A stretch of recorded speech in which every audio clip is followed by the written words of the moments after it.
Meiosis has two jobs.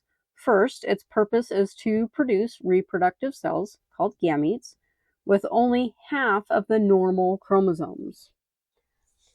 Meiosis requires 2 rounds of cell division, which we have cleverly called meiosis 1 and meiosis 2. Meiosis 1 is called the reduction division. That reduction is absolutely essential because fertilization will later combine 2 gametes and restore the diploid chromosome number. The second job of meiosis is to create genetic variation.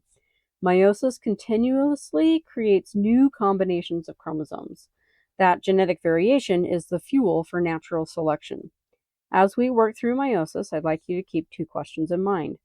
How is the chromosome number reduced, and where is the genetic variation introduced? Only germline cells undergo meiosis. In this flower, male gametes, called sperm, are produced in the anthers, and the female gametes, called eggs, are produced in the ovary. Unlike mitosis, meiosis includes 2 separate rounds of cell division. These are called meiosis 1 and meiosis 2. The 2 sources of genetic variations occur during meiosis 1. By the end of meiosis 1, the chromosome number has been reduced from diploid to haploid.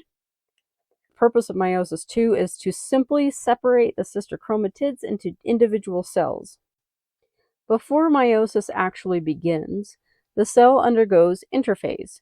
This should sound familiar because it's exactly the same sequence that we studied in mitosis. There are 3 phases, G1, S, and G2.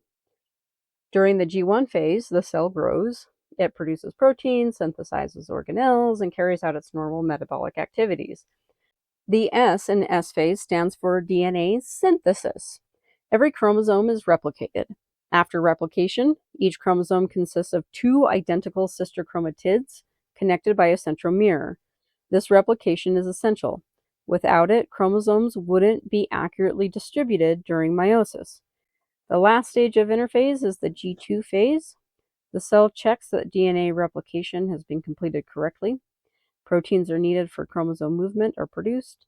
The centrosomes duplicate, and everything is prepared for cell division.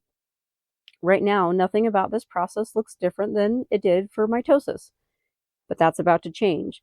The very next stage, prophase 1, is where meiosis becomes truly unique.